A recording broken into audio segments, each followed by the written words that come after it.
Yo, Assalamualaikum warahmatullahi wabarakatuh.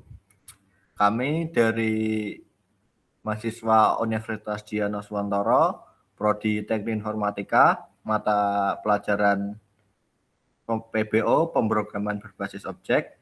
Di sini kami akan mempresentasikan tugas aplikasi atau web yang bertema bencana banjir dengan judul Alarm Bencana Banjir. Perkenalkan, nama saya Ilmi Iksan. Kemudian saya Rama Adi Saputra. kemudian saya Roni Akbar Rahmawan. Di sini pembuatannya dilatar belakangi karena bencana banjir merupakan salah satu bencana alam yang paling sering terjadi di Indonesia dan mengakibatkan berbagai kerugian baik dari segi ekonomi maupun keselamatan masyarakat. Salah satu kendala yang sering dihadapi adalah keterlambatan penyampaian informasi mengenai kondisi banjir, lokasi terdampak, serta tempat evakuasi yang tersedia. Melalui teknologi informasi, sistem berbasis web dapat dimanfaatkan sebagai penyebaran informasi secara cepat dan terintegritas. Oleh karena itu, dibuatlah aplikasi Al-Bejir, Alarm Bencana Banjir, yang bertujuan membantu masyarakat memperoleh informasi banjir secara cepat, mengirim laporan kejadian banjir, serta membantu administrator dalam mengelola data banjir sehingga proses penyampaian informasi menjadi lebih efektif. Sebagai nilai tambah, aplikasi ini juga mengintegrasikan teknologi AI berupa chatbot yang dapat memberikan informasi seputar bencana banjir.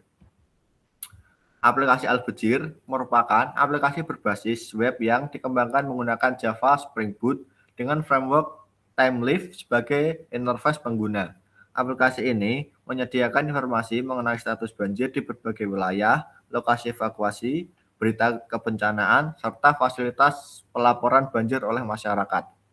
Administrator bertugas seluruh data yang masuk sehingga informasi yang ditampilkan kepada masyarakat tetap valid dan terpercaya. Selain itu, tersedia chatbot berbasis AI yang dapat membantu pengguna memperoleh informasi mengenai penanganan banjir secara efektif.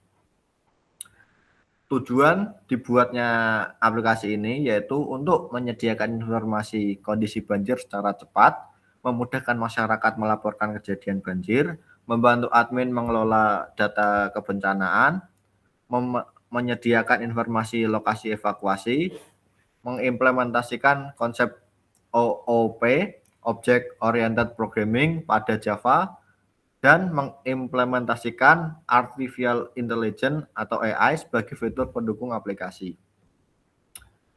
Ada dua aktor sistem di aplikasi ini, yaitu pertama ada admin dan kedua ada masyarakat.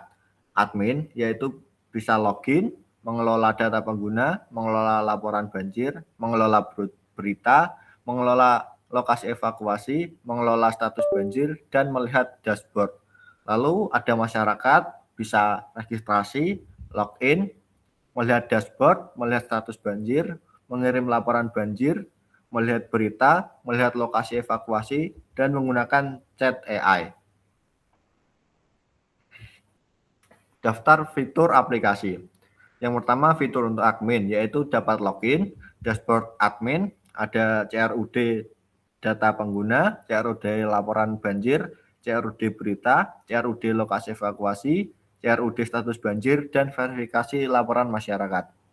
Lalu fitur untuk masyarakat ada registrasi, login, dashboard, melihat status banjir, mengirim laporan banjir, mengupload foto laporan, melihat berita, melihat lokasi evakuasi, chatbot AI, dan logout. Teknologi yang digunakan antara lain ada Java yang berfungsi untuk back-end programming language, ada Spring Boot untuk framework utama, lalu ada Timeleaf untuk template engine, lalu ada Spring Data JPA untuk database operation, lalu ada MySQL untuk database utama, lalu ada Bootstrap untuk CSS framework, ada HTML, ada CSS, ada JavaScript, ada Maven untuk build tool, ada API Grook untuk chatbot AI. Lalu kelas yang bisa dibuat antara lain user, admin, kecamatan, pos pantau, sensor, tinggi air, laporan, berita, serta lokasi evakuasi. Di sini bisa terlihat ada kelas diagram user terdiri dari ID, ada password, role, nama lengkap, nomor HP,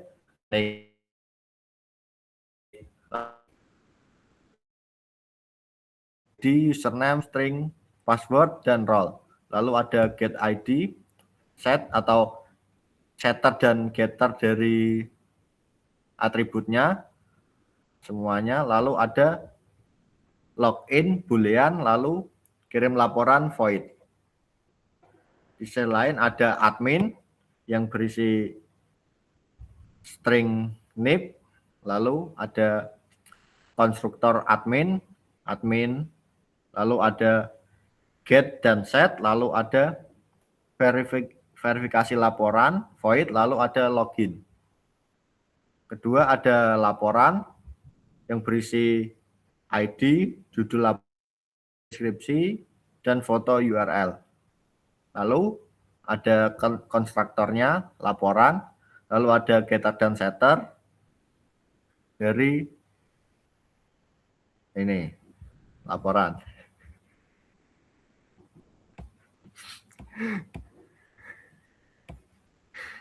Lalu ada kecamatan yang ada atribut ID, nama kecamatan, dan kode wilayah. Ada konstruktornya, lalu ada getter dan setter dari atributnya, lalu ada berita yang ada atributnya yaitu ID, judul, dan konten. Ada konstruktornya dan ada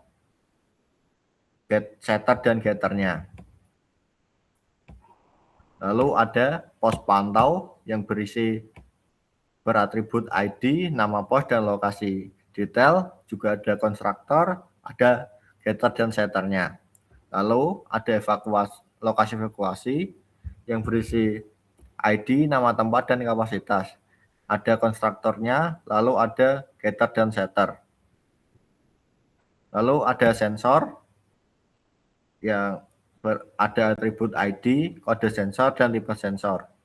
Ada konstruktornya, lalu ada getter dan setternya. Lalu ada tinggi air, ada atribut ID, nilai tinggi dalam senti, lalu ada waktu catat. Berisi konstruktor dan ada getter setternya. Selanjutnya teman saya yang akan melanjutkannya.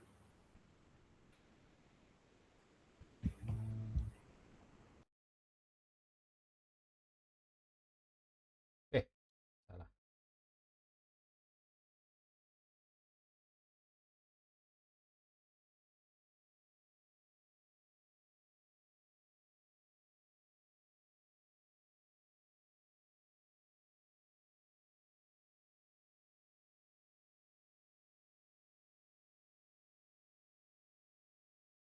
Cek. Benar, Pak? Oke. Selanjutnya saya akan mendemokan aplikasi kita ya yang bernama Albejir. Ya, untuk pertama itu kita daftar dulu untuk membuat akun. Misalkan kita membuat username Roni AKB 123, nama lengkapnya misal Roni Akbar Rahmawan, emailnya misal roniakb@gmail.com, passwordnya 123, nomor HP 0819. Nah itu untuk alamat, nah ini misalkan Jalan Hulu Stalan nomor 30, daftar. Oke, kemudian kita login kan.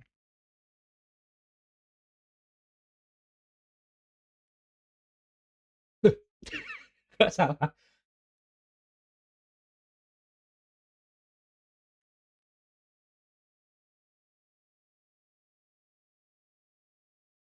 Satu dua tiga. Orangnya AKB satu dua Oh, tiga. ya. Lalu kita login kan. AKB 13 13. Nah, ini. Jadi ini adalah tampilan untuk dashboard user dari masyarakat. Nah, ini. Yang pertama itu eh, masyarakat itu nanti bisa melihat berita terbaru. Ini belum ada karena fiturnya itu ada di admin ya. Kemudian bisa lapor banjir. Ini misal judulnya banjir di Udinus. Ini deskripsinya misalkan ada banjir besar yang melanda Udinus ya, dengan ketinggian air sudah mencapai 2 meter misalkan. Nggak mungkin sih 1 meter aja. Oke, lokasi kejadian kampus Udinus, kecamatannya Semarang Tengah lah. Ini tinggi airnya berarti 200. Ini nggak usah diisi, nggak apa-apa, langsung kirim laporan. Nah, nanti laporannya akan mengkui atau masih apa ya, nah intinya gitu. Nah, ini nanti akan masuk juga ke database-nya di laporan. Nah, ini ya, ada banjir besar melanda Udinus. Oke, untuk ceknya bisa ke admin 123 admin 123. Oke, untuk ceknya nanti akan ada di verifikasi laporan. Nah, ini ya, tugasnya untuk memverifikasi. Ini juga bisa dihapus setelah diverifikasi. Nah, ketika sudah diverifikasi maka nanti akan ada, nah ini ada tulisan sudah diverifikasi. Kemudian ada fitur lagi yaitu melihat status banjir. Misal di kawasan Bulus Talan ini tingkat kemungkinan banjirnya. Nah, ini rendah. Ini di Semarang Jawa Tengah, penduduknya sekitar 50. Nah, ini ada, akan ada tulisan aman coy, nggak usah wedi gitu. Kita cek di admin 13 itu ada di, nah ini ya, ini bisa ditambahkan misal di Bulu Setalan, misal di Pedurungan Semarang Jawa Tengah. Nah, misalkan 200, jumlah penduduk 1000 misalkan. Nah, ini kerawanannya misalkan Pedurungan tuh sedang aja lah, misal sudah musim hujan, awas rawan banjir.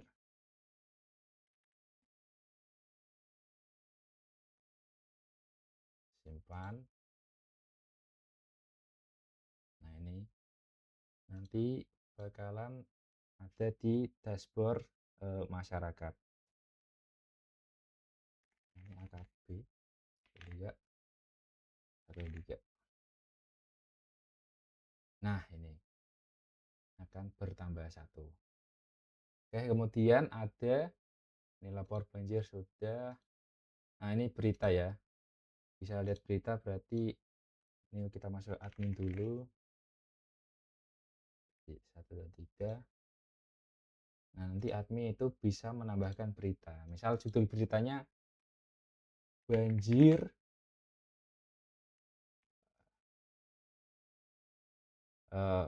apa Calbolo Stalan rawan banjir, ringkasan curah hujan sudah semakin meninggi,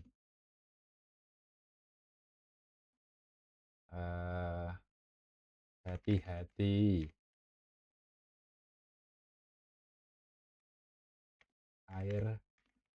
air mudah menggenang, itu misalkan saja di beritanya ini misalkan lah. Sumbernya misal maaf misalkan Kompas TV Kecamatan Blustalan, ini publikasi disimpan, nah nanti masyarakat bisa melihat. Nah ini dia. Nah, curah hujan semakin meninggi, hati-hati air mudah menggenang. Aduh, pokoknya seperti itu ya. Selanjutnya setelah berita itu ada masyarakat itu bisa melihat lokasi evakuasi yang tersedia. Ini juga ditambahkan dari admin.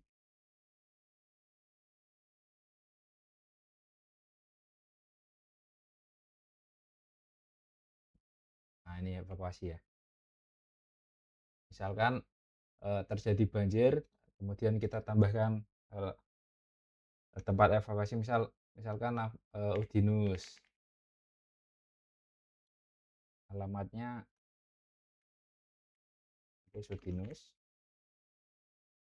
kapasitasnya Udinus kan luas ya, besar alias gitu kan, kapasitasnya misal ada 4.000 orang. Nah ini jumlah terisinya misalkan sudah terisi 200 orang. Ini tersedia, ini kontak ya, kontak misalkan +62 08 1. Nah, fasilitas ada air, misalkan ada air bersih, tempat tidur, terus sleeping bag. Nah itu misalkan ya, tempat pengungsian sementara, kita simpan, kita cek di masyarakat. Ini AKB, cek di evakuasi. Nah nanti ini akan ada lokasi yang baru ya tersedia nih, kampus Udinus, kapasitas 4.000 orang, karena sudah ada 200 tadi jadi tersedia 3.800. Fasilitasnya air bersih, tempat tidur, sleeping bag, seperti itu. Nah untuk yang fitur terakhir itu adalah chatbot AI, ini pakai token API dari Grok. Nah, ini ya, Grok Cloud. Nah, misal contoh, halo AI. Nah, halo, saya ada yang bisa membantu. Dan ketik misal, halo, ini kan musim hujan. Apakah kamu tahu faktor apa saja yang mempengaruhi banjir? Nah, inilah. Jadi otomatis menjawab gitu ya. Curah hujan yang tinggi, kondisi tanah. Ini juga bisa tanya, misal di luar topik banjir. Coba ke luar topik banjir. Keluar dari topik. Apakah kamu tahu anime One Piece?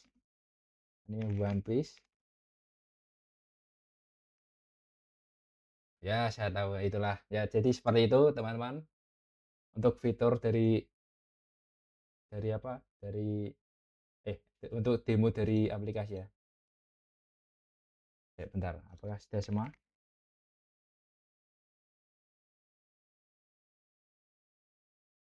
Oh iya. Oh iya, sudah semua. Jadi segitu saja ya demo yang dapat saya sampaikan. Untuk source code-nya akan disampaikan teman saya, Rama. Sekian, terima kasih.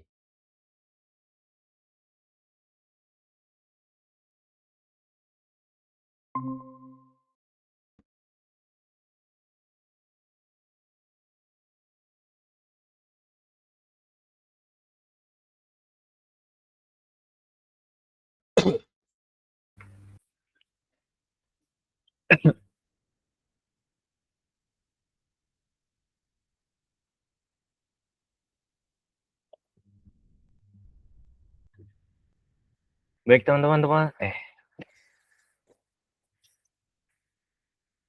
Bismillahirrahmanirrahim.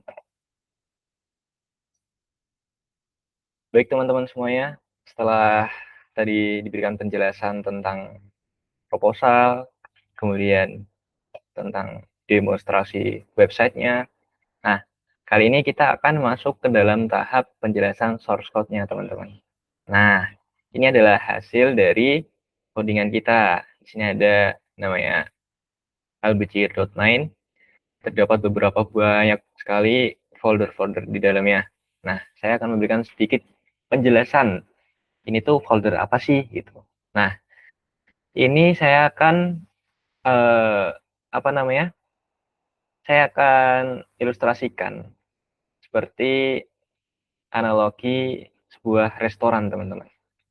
Nah, di sini ada di dalam Java, com, terus albecir, kemudian bla bla bla bla. Ini terdapat beberapa folder. Nah, ini tuh ada fungsinya, teman-teman.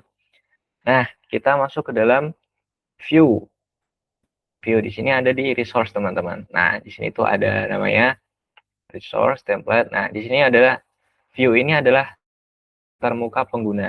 Nah, ini adalah tampilan yang akan pengguna lihat. Di sini ada untuk admin, banyak sekali, ada berita, dashboard, evakuasi, kecamatan, dan sebagainya. Kemudian ada out, ini untuk login dan register. Kemudian ada fragment, ini untuk footer, header, navbar, dan script. Dan ini adalah masyarakat atau tampilan untuk user. Jadi, di dalam template ini atau view kita menyebutnya, ini adalah tampilan antarmuka pengguna yang akan dapat dilihat oleh pengguna. Kemudian ini kita masuk ke dalam controller, teman-teman. Nah, tadi kan tampilan ini adalah daftar menu atau meja makan. Jadi nanti ada orang yang masuk, kemudian tampilinlah tuh banyak menu makanan, meja, segala macam. Nah, kemudian ada controller. Controller ini adalah sebagai waiters, teman-teman, atau pelayan. Tugasnya adalah mengunjungi pelanggan yang ada di view ini, kemudian mereka pesan apa pelanggan. Nah, itu akan diterima oleh controller. Ini adalah menerima inputan dari view sini, teman-teman. Nah, gitu teman-temannya. Kemudian setelah diterima oleh controller atau diterima oleh waiters ini, kemudian akan disalurkan ke koki, yaitu yang membuat pengolahan tersebut, teman-teman. Nah, koki tersebut di sini ada namanya service. Nah, ini adalah tempat pengolahnya atau dapurnya. Nah, disinilah data-data akan diolah, kemudian akan diverifikasi, dan seperti mengolahnya akan menggunakan perulangan array list atau yang lainnya. Nah, ini akan setelah diolah, kemudian ada namanya repository. Ini adalah asisten koki. Tadi ini kan kokinya, ini ada asistennya. Ini untuk melengkapi dari service, teman-teman. Nah, kemudian setelah itu jadi, ini ada juga namanya model. Model ini adalah bahan bakunya. Nah, ada bahan baku namanya admin, berita, kecamatan, dan lain sebagainya. Kemudian ada juga database. Nah, di sini tidak saya tampilkan. Database sendiri adalah gudangnya. Jadi setiap restoran pasti ada gudang untuk penyimpanan besarnya. Kalau ini bahan bakunya, kemudian ada gudangnya, teman-teman. Dan yang terakhir ada yang namanya config. Mana config? Nah, ini. Config ini bertugas sebagai satpam, gitu. Jadi sebagai menjaga keamanan pintu keluar dan pintu masuk Udinus. Enggak, maksudnya ya Udinus lah. Yang sangat cepat itu dan tidak mengantri, alias ya, bercanda teman-teman. Nah, ini adalah config adalah sebagai data keluar masuk atau sebagai satpam, teman-teman. Nah, ini semua kalau diaplikasikan ke dalam sebuah website kita, itu bagaimana jadinya? Nah, kita aplikasikan yaitu kita mulai dari tampilan pengguna. Kita dari pengguna masyarakat atau user. Nah, di sini kita ambil contoh penggunaannya yaitu masyarakat membuka lapor banjir di dalam view di sini, teman-teman. Mereka membuka ini, kemudian mereka mencantumkan beberapa laporan kejadian. Nah, ini ada tampilannya. Nah, ketika sudah mereka masukkan data, deskripsi, lokasi, kejadian, kecamatan, segala macam, hal itu kemudian akan dikirimkan ke controller atau controller akan mengambil data tersebut. Nah, di sini dari view mereka akan dilempar ke controller sini. Nah, di controller ini akan ditangkap. Jadi dari view akan ditangkap oleh controller, masuk ke dalam masyarakat controller.java. Nah, ini akan menangkap data-data yang dikirimkan oleh view. Kita contohnya lapor save, ini akan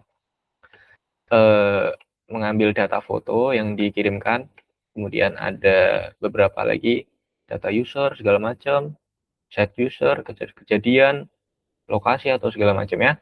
Nah, ini untuk menerimanya. Nah, terus ini akan disimpan ke folder upload. Kemudian ini untuk mengambil file fotonya. Jadi akan diambil sesuai dengan apa yang telah dikirimkan oleh user. Kemudian akan disimpan ke dalam folder upload. Kemudian bernama, filenya akan mempunyai nama sesuai apa yang telah user kirimkan. Jadi sesuai, teman-teman. Akan disimpan ke folder upload. Begitu juga seperti banyak juga fungsi-fungsi lain. Itu salah satunya. Setelah disimpan atau ditangkap oleh controller, controller akan menyerahkan data yang telah dikirim tadi ke dalam service, teman-teman. Nah, mana service-nya? Laporan service. Kita cari ya, teman-teman. Bentar. Nah, ini adalah untuk menerima dari controller. Service akan menjalankan logika bisnis, misalnya menetapkan status awal laporan menjadi menunggu. Jadi ini ditetapkan menjadi menunggu atau diverifikasi, atau juga misal ini data tidak ditemukan gitu. Diverifikasi tidak ditemukan gitu. Jadi ini untuk menetapkan status awal gitu.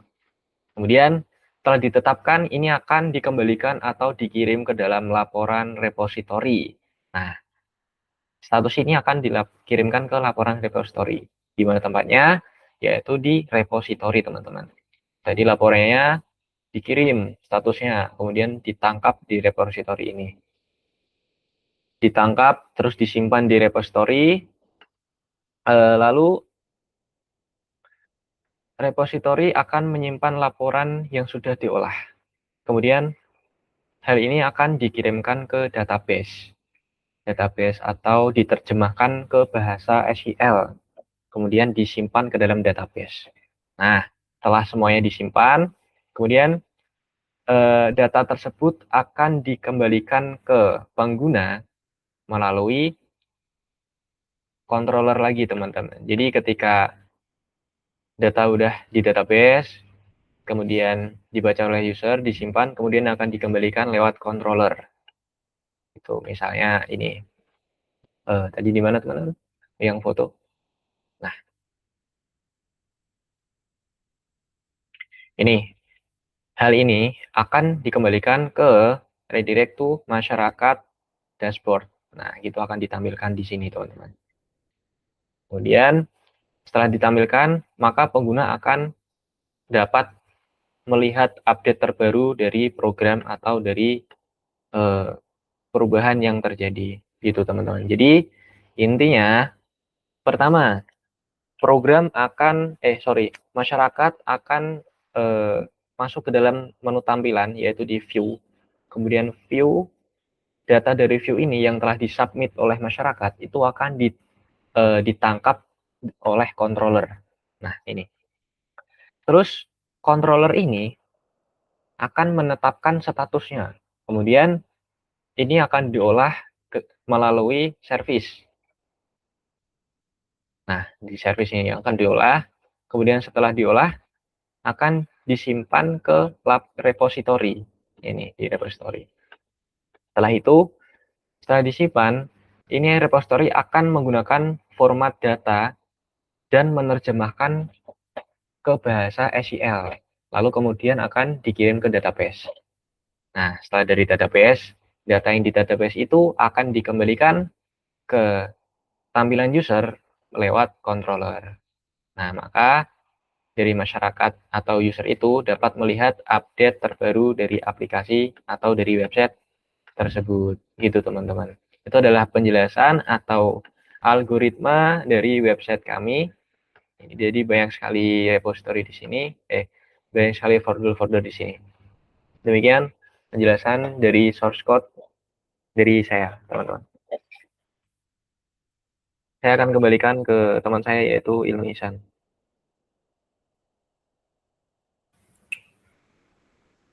Terima kasih Mas Rama.